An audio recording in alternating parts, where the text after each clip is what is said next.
I'm going to put it out there now. I'm not going to go through and pull apart these episodes for everything that is not lore correct or pure to the Tolkien books. One, because I don't know all the lore off the top of my head. And two, because it's pointless considering the show was never going to be lore true from the get-go, which I think a lot of people seem to be forgetting. So a lot of people that are hating on the show being like, this isn't Tolkien's work. This isn't right. This isn't stayed true to Tolkien. Where, and moaning and kicking up a fuss. I think a lot of those people seem to be forgetting the fact that Amazon doesn't have... The only rights that Amazon got for this show was the 3 Lord of the Rings and The Hobbit. And everything discussed in those books, which includes references to lore and stuff that happened in the First and Second Age, but only from those books' perspective. They have no rights to the, I'm going to butcher the name, Silmarillion and a lot of the Second Age stuff. They're allowed to cover it, but they have to be careful not to be direct copies. They can't be like perfectly true because then they would get hit with copyright. And people are like, oh, well, Amazon spent $2 billion or whatever the ridiculous amount of money it was on this show. Why couldn't they just buy? They could have spent a bit more and bought the rights. No, it's not their choice. I'm sure Amazon offered them plenty of money for the rights. People are forgetting that the Tolkien estate is, ever since The Hobbit came out, we're like, we're not selling the rights to anything again. And take your pain up with the Tolkien estate if it bothers you that much, but I'm putting that out there now as our like caveat. I loved the show. I thought the show was amazing. I'm so glad to be back in Middle-earth. It was thoroughly enjoyable, and if you can look over the fact that it's not Tolkien pure lore, and it's more of a fan fiction remake, however you want to put it, alternate timeline, like, and it's just a fantasy show, you will enjoy it. So I just wanted to start off with that, because I know a lot of people are going to be like, this show's rubbish. Also, if you're saying that people of colour shouldn't exist because this is based off of Europe fantasy, get the fuck out. It's fantasy. You're just racist. That I can 100% back up. If your main issue is, oh no, there's a black dwarf, get in the fucking bin. We don't want you here. People are just... Yeah. People have given it far too much hate off the rip before like actually giving the show a chance. So, with that aside, I thought from the get-go, it was stunning with the cinematography, the CGI, all the set design and the props and makeup and costumes, and making an effort to actually do it practically. Yes, there's a lot of CGI, but there are still a ton of practical effects in this. I even a couple of times clocked when I could tell like a scene was a miniature, but that's because I'm used to pulling stuff like that stuff apart, and my eyes just clock it now because I'm an artist. But the fact that I noticed that, and I was like, I love the fact that they are practically doing this stuff, which is what everyone loved about the original Lord of the Rings films, and what using miniature sets always allows for such good big sweeping shots. Yeah, and it's like it was an issue. They did it for a lot of Harry Potter as well. Yeah, and it was an issue people had with The Hobbit was too CGI. So if you're going to complain about the show, you can't complain that they're not trying to do it practically. There was so much happened trying to. I'm going to ask the first of my questions here. Okay. The main elven lady, Galadriel. Yes, Galadriel. Is she an elven princess, or is she just a important elven warrior? So I think Tolkien lore, she is princess to someone. Whether they are still making that lineage the same in this, I don't know, but she is potentially is in this as well. I think she's definitely a person of high stature and power in the show. And the main elven man that we saw a lot of, Elrond. Elrond, thank you. Is he just her friend or is he a prince?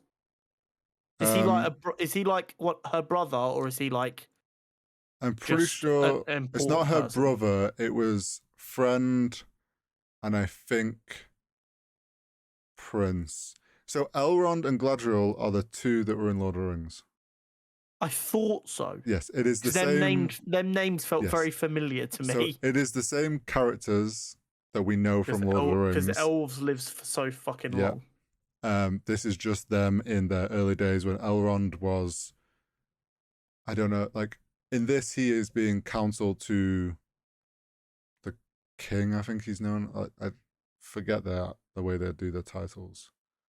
And Galadriel's got this like duty of, I don't know, name duty to hunt down Sauron that she took from her brother. There's a lot of things they stayed true to, or like paid homage to. The two, I forgot. They have a proper name, but I just know them as the Trees of Light. In the open, so to break down episode 1, the opening shots, because I don't know if you're gonna have questions about this, but the opening shots about the war and the fighting we saw going on and the trees being burnt out is all about the First Age.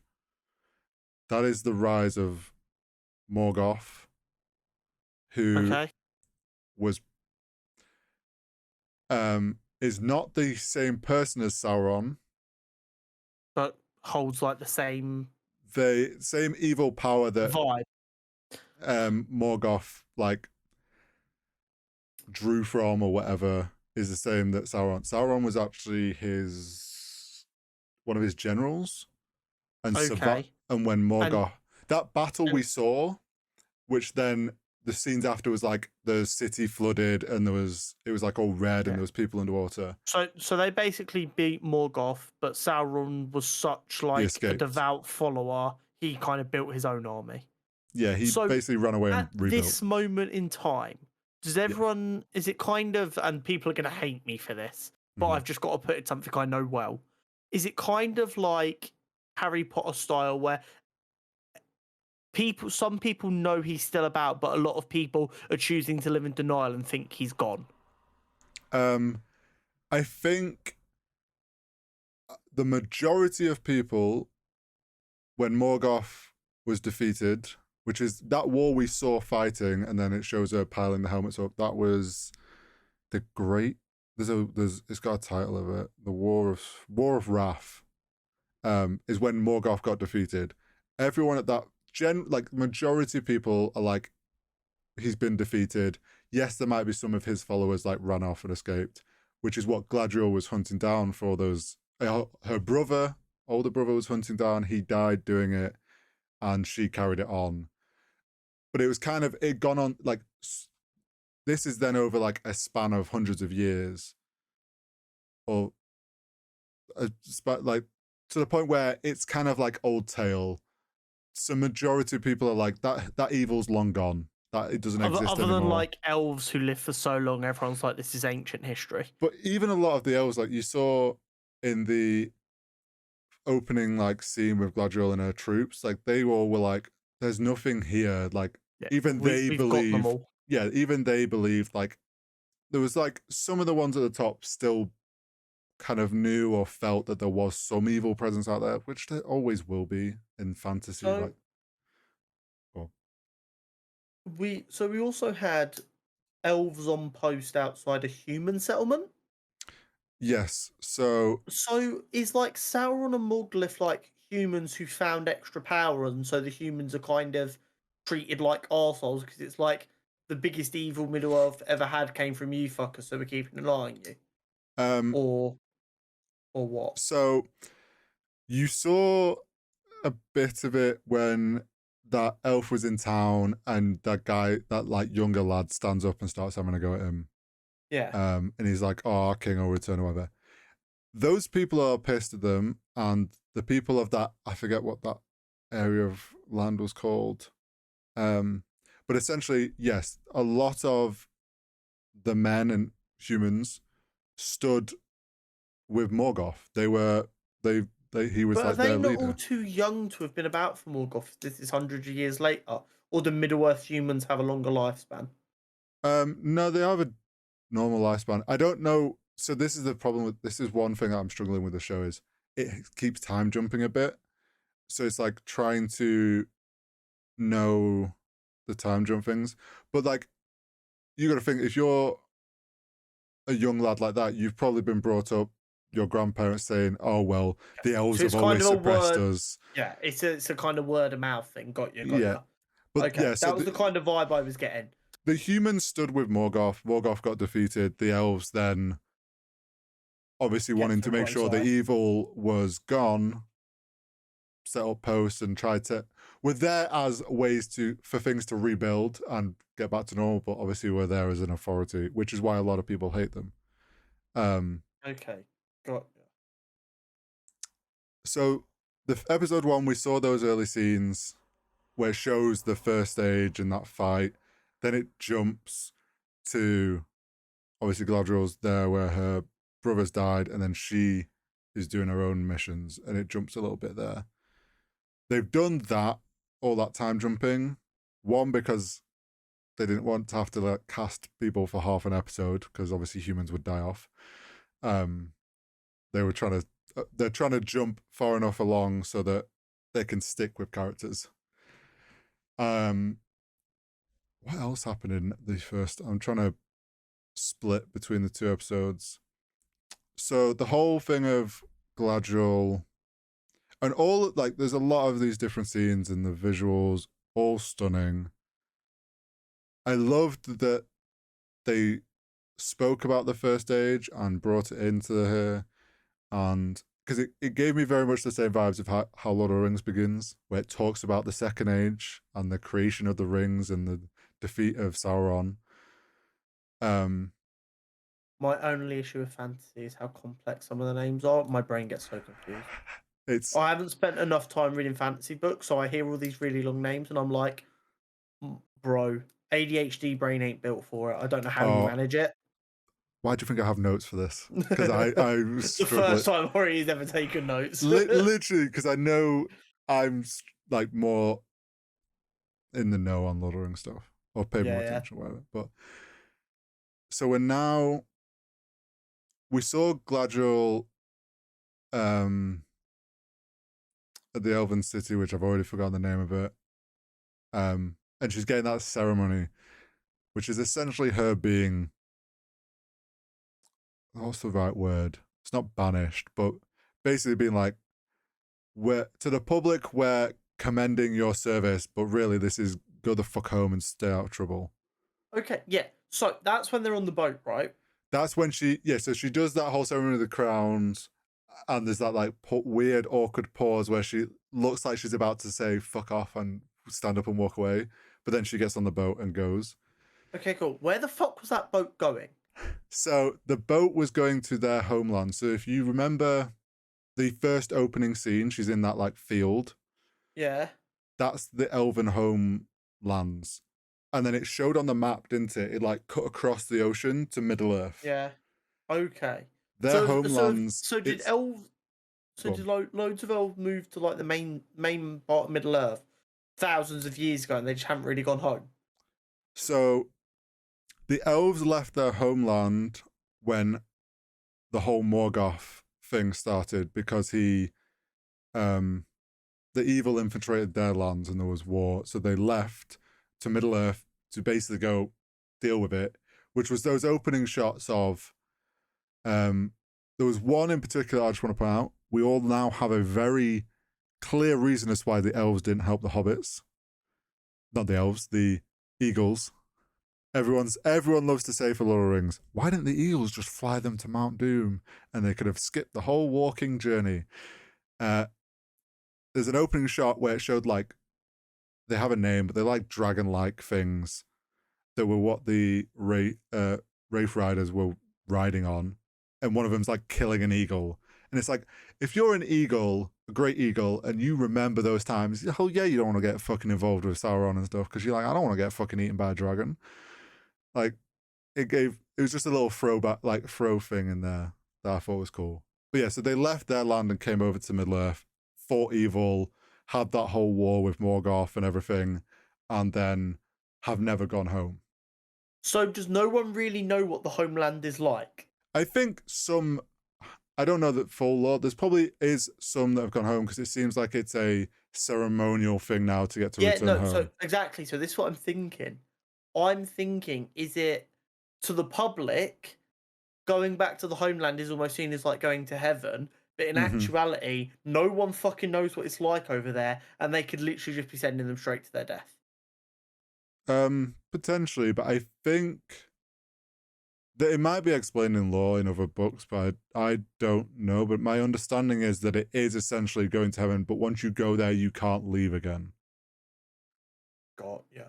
So that's why it's like the grey clouds open and it's very like going to heaven-esque because essentially So the elves it is basically fucking gods in they Earth.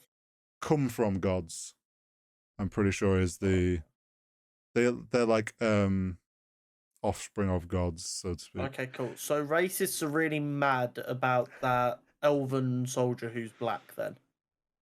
Oh yeah, people don't like the fact that there's black elves, black dwarves, black youth. Like people are like trying to make out that Tolkien's from Europe. Fantasy genre people are quite racist. Like, I know it's not okay to generalize, which is really funny bearing in mind what we're talking about. But I just feel like fantasy for so long, because of when a lot of it was written, has mainly white people, that now people assume it has to only have white people. When actually, no. I think the issue has come from Tolkien being such one of the biggest fantasy writers, and I think a couple of other big fantasy writers are all from Europe. So obviously they're going to write about like the land, like speak in terms of like what take inspiration from the European lands and whatnot. And they're going to be very whitewashed in their writing back then. The problem is everyone then's like, well, Middle Earth's based off if Europe fantasy, and it's like, well, yeah, but that was like just because something takes inspiration from Europe and stuff, like this is Middle Earth, it's fantasy, it can be whatever the fuck it wants. So people are very hung up on that. Okay, I would like Amazon just for me, just to annoy people. I would like a trans black elven dwarf, please. Thank you. That is all. I don't know if you can get an elven dwarf. Why not? Well, I don't know. I don't know. Elrond and his dwarven mate had a baby. Who cares? I don't know if it would come out like as an elf dwarf or dwarf. It'll come out as a dwarf with pointy ears. What's your problem? Possibly. No, it could do. Wait, do dwarves already have pointy ears? No. No, they kept that. The dwarves are short, stout, bearded people. Elves had pointy ears. Humans are humans, and then you had the hobbits that are like live in a hole in the ground. I have another question, and this is just from something from years ago that I never understood. So I've seen Lord of the Rings, you have that scene where they're all walking through the snow, but you have Gandalf. No, the elf. Oh, Legolas. Legolas, thank you, Jesus Christ. Walking very comfortably on top of the snow. What causes that? Is it just because they're like really light of foot or something? Yeah, they're light-footed. Okay. So why were the elves struggling so much in the blizzard then? Is that just because it was snowing so heavily it was making their life difficult? Yeah, and there's also like they mentioned that their torches were giving off no heat, which is a common thing in Lord of the Rings. Is when there's evil around, heat like is always cold. Like it's done with the ring. The one ring reveals itself in heat, but it's cold to touch. There's other mentions in the Lord of the Rings films of like flames being cold. I think they were playing into it was like such a harsh environment because they're in that situation and then they realize, oh, we're on top of the fortress we're looking for. So like got ya. they're in such a place of evil So that the even they're snow wasn't the struggling. problem, it's just everything is a lot. Got ya. Yeah, I Okay, think they that were makes trying to sense. sell like they were in because the elves. It's all very much like they're based around light and bringing light into darkness, and evil is always the dark. So And they were in are such a elves like supposed to be like these really pure good things? yeah, they're meant to be essentially like their land is like would be a human's heaven, and it's like they can make that mystical cross from their land to Middle Earth, and it's like they're meant to be these creatures of light and Okay. Are there evil elves? there Because are probably that elves Donny that that take Eldron was power. talking to before he went to see his dwarf buddy was giving me a weird vibe. And I So don't trust him. the crafter like artisan bloke, he I think elves can be influenced by evil. I don't. There's probably some evil elves in the lore that I don't know of. Generally, they're very much of duty and very pure to their cause. You could probably say some people, like if you were an elf, you'd probably class Gladriel as somewhat evil for going against what she's duty, like her duty and what she's meant to do. Oh, so she'd be like, She's like a deserter at the moment because she jumped off the ship and abandoned what she was meant to. She was meant to be going home. okay. So she would definitely be frowned upon for that. Probably, but she's People are probably going to. furious right now that I know so little. It's great. I think it's fine. It's like me. I'm like that with a lot of the Marvel stuff. So, I'm trying to keep to what happens in the first episode Yeah. because they don't go to the Dwarven City till episode 2. No, they don't. I think they mention that he's going to go in episode 1, but he doesn't go till episode 2. Obviously, we got introduced to the hobbits, or Yeah. pre-settled down hobbits. They are travelers. Okay, yes, that was another question I had. So they call themselves Harefoots. Are they just like an earlier stage of hobbits? Yeah, they're basically just the early day hobbits. I thought that's what it was, but I wasn't 100% sure. There is one of them has a family name that's like Trailfoot or something, which some people are making the prediction that in Lord of the Rings, there's like when they're doing the party, one of them's like the Proudfoot family stands by. It's like they're obviously like ancestors to the hobbits of the Shire. Also, I don't know if I just never noticed this in the Lord of the Rings films, but are hobbits supposed to sound Irish? Or is there a reason they're making all of them sound Irish? I think it's a trope that was probably how they were described in the books. Okay, cool. Because they were people that lived far. They were like Somerset Irishy accents because they live on the hills and farm and they're travelers. Got ya. Especially in this is them in the early days when they still travel around, and they mention before they settle in the Shire. Well, they mention the fact that they don't settle and get involved. They're like the ripples on the waves. They just go with the flow of the land. And I love the fact that we got that shot of like the two hunters with the huge elk antlers that looked like that whole costume design looked amazing. Yeah. And they're walking along and they're talking about how they can't find anything to hunt. And then they disappear over the ridge, and then out pops all the camouflage, and there's the hobbits have been hiding away. And the fact that they're just like, they just live amongst the trees or whatnot and hide themselves. Yeah. And it's very like. So are we going to like find out what caused these creatures who always travel to finally settle somewhere?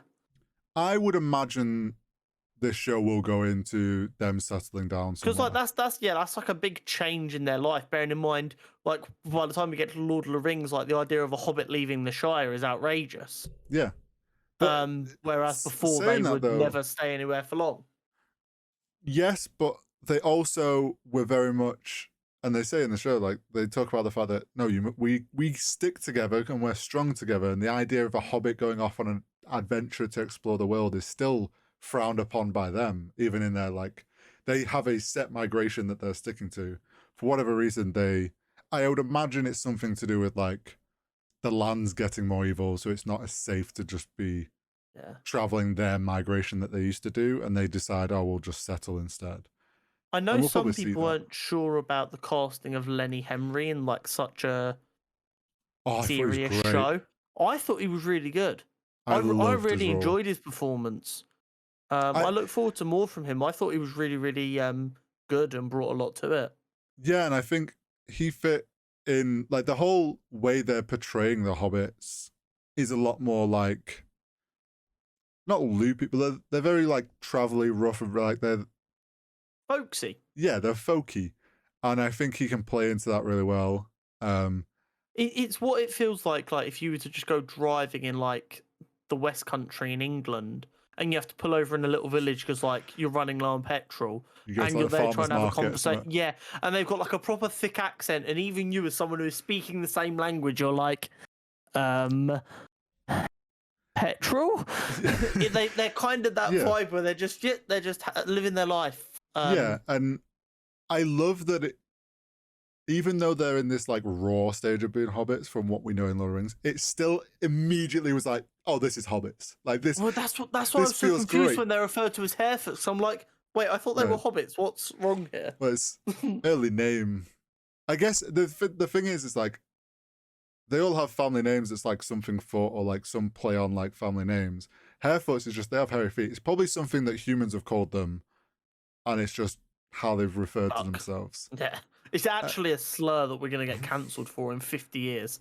But yeah, I still love the fact that like they're cooking. There's people like snatching the food off, and everyone's eating and all this. It's like all the same vibes that we got from the Shire. Just rougher, like rough and ready, and it's more super enjoyable. I love the female main Hobbit girl, Nori. That's her name. That's not her actual name. That's her nickname. But that's what everyone calls her. I liked it. She was really likable. Yeah. And you can tell that she's got to be like not a descendant. What's the opposite of descendant? Ascendant? No. Like in like human trees. I know what you mean. Yeah.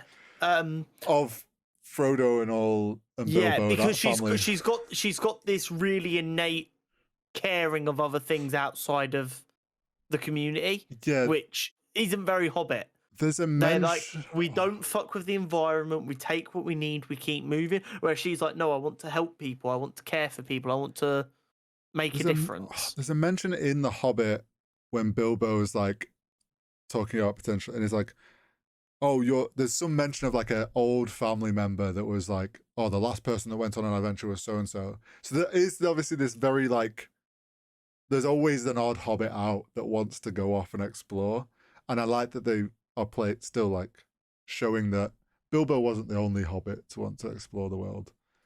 And then obviously we got, I think that episode 1, if I remember correctly, ends with the meteor shot, and we see it from lots of different POVs.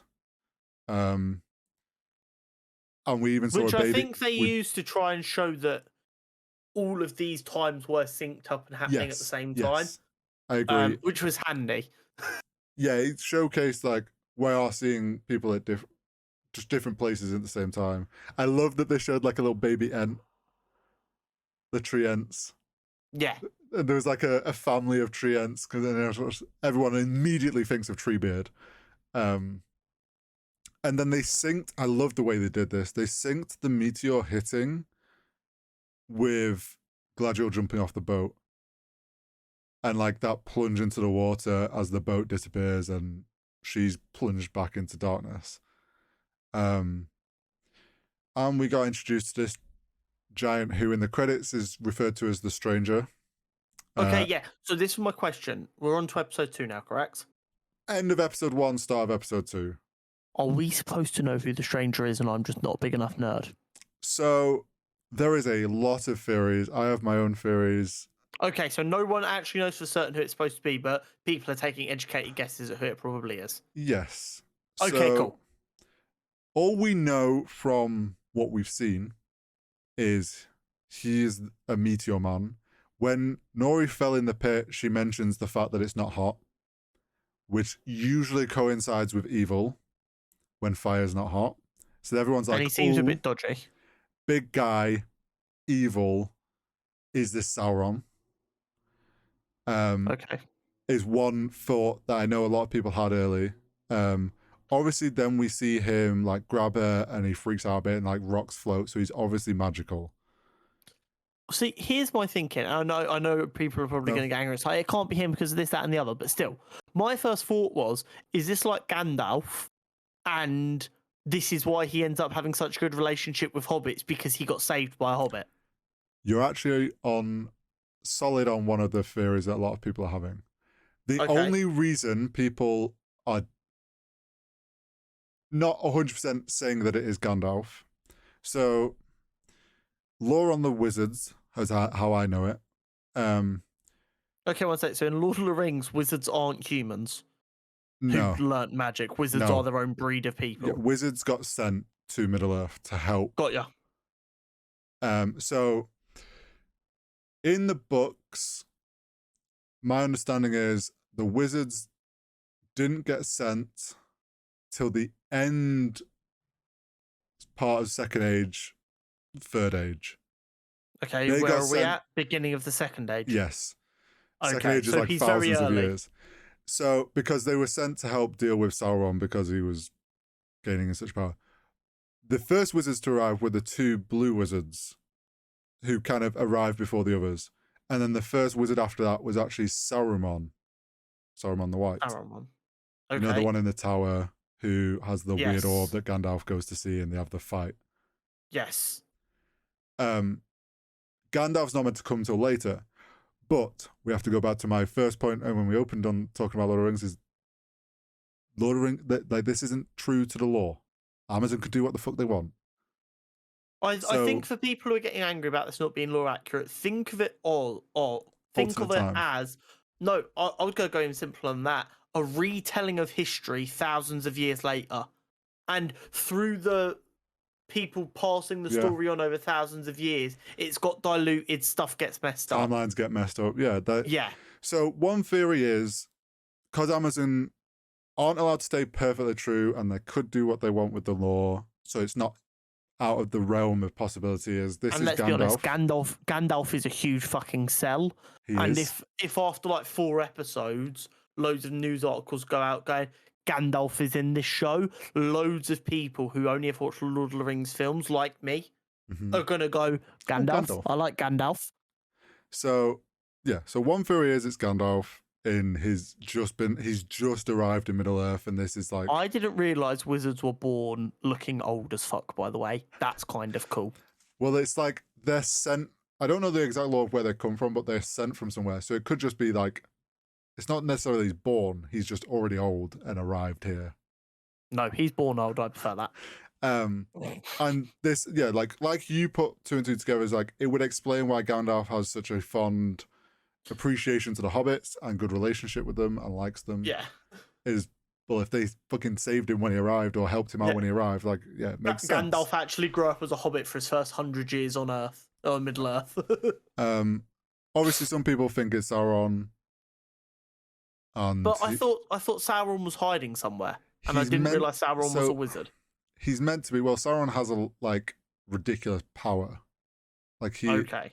which is enhanced. I think, yeah, this is the thing. It's like people like, is he fully magical or is it just like some evil power magic that he's got?